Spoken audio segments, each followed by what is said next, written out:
সেটা হলো যে মসজিদের ইমামরে মুসল্লিরা পিটায়, সেই মসজিদের ইমামের আর ইমামতি করার কোনো যোগ্যতা থাকে না, ওই মসজিদে আর আজান হয় না।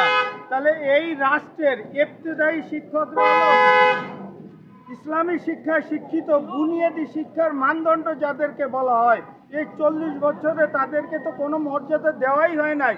এখন অপমানের শেষ প্রান্তে নিয়ে তাদেরকে ঠেকাই দেওয়া হয়েছে, যেটা হলো চোর চোরটা বদমাইশ যারা নানা অপরাধে অপরাধী, তাদের উপরে যেরকম নির্যাতন করা হয়, তেমনি করে পুলিশ বাহিনী তাদের উপরে গরম পানি, লাঠিচার্জ, বুলেট, এই ডানাই পানাই যা আছে তাদের আমাদের প্রতিরোধ করার জন্য সেগুলি করেছেন।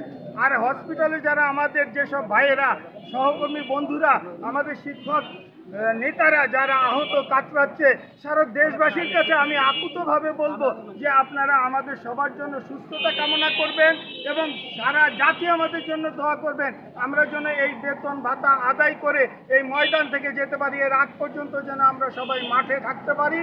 এই দোয়াই চেয়ে আমি আমার এই দাবি শেষ করছি। আল্লাহ আমাদের সবাইকে ধৈর্য ধরার তৌফিক দান করুক।